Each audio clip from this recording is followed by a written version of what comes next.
La notizia è stata sommersa dal frastuono elettorale, ma quello che sta per iniziare, per ora in via sperimentale in Veneto, è una rivoluzione in campo sanitario che ha pochi precedenti. Grazie ad una decisione della giunta regionale, nelle USL 4 Alto Vicentino e 7 Pieve di Soligo in provincia di Treviso, accanto al medico di base ci sarà anche lo psicologo di base, un professionista a disposizione dei cittadini che presterà servizio all'interno delle unità territoriali di assistenza primaria e delle medicine di gruppo. È un grande segno di civiltà, di rispetto dei cittadini. Se dovesse funzionare, il futuro della sanità del Veneto sarà quello di avere due figure sul territorio, quella del medico di base e quella dello psicologo di base, e ovviamente con bacini diversi, il che permetterebbe a molti cittadini, che so, gli adolescenti, persone con la depressione o altri, di non doversi necessariamente recare in ospedale al servizio di psichiatria o dall'assistente sociale, ma andare direttamente da un professionista, ovviamente che è convenzionato e quindi della mutua, come si direbbe.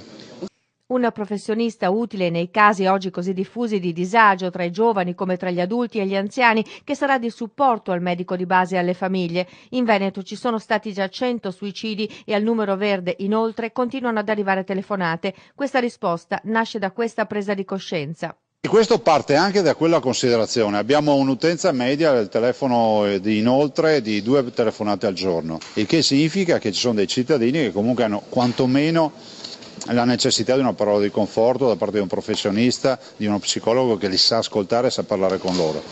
Chissà se questo provvedimento sposterà qualche voto in vista delle regionali del 2015. Di certo, dopo le anticipazioni democratiche sul nome di Alessandra Moretti, anche Zaia dovrà pensare al futuro.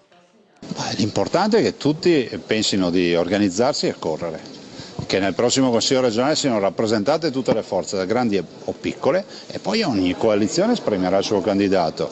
E in tutta sincerità io non ho nessuna intenzione, l'ho dimostrato con i fatti in questi 4 anni, di passare le mie giornate con beghe politiche e riunioni di segreterie, perché io non perdo tempo per queste robe. Io vado alla fine del mio mandato, punto e basta. D'altronde, in politica contano i partiti ma anche le persone, come hanno dimostrato le ultime consultazioni, nel locale come nel nazionale. Ma cosa pensa Zaia dell'exploit di Matteo Renzi? Avere un Presidente del Consiglio che è in carica da un paio di mesi, che fa una campagna come quella che è stata fatta, partendo dagli 80 euro in busta paga, dicendo ai cittadini che si pagherà il 7,40 con un SMS e altre diavolerie del genere, io dico bene, ha preso i voti e quindi oggi non ci sono più scuse.